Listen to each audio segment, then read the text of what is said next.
There once lived a camel. He had a habit of criticizing others. He never bothered about the effect of his comments. He went to the cow and said, "Hey, look at your ribs. They bulge out and it looks as tough. They would pierce out and come off. Look at those ugly patches on your body."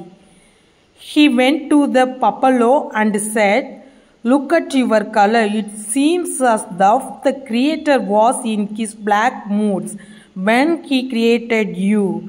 He went to the squirrel and said, "You poor tiny creature, you look as if you would crumple at any moment.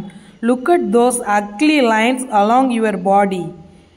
He went to the elephant and said, "Surely the Creator must have been in his funny moods to have created you.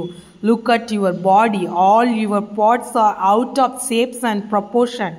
Big ears and small eyes. Oh, how ugly you are."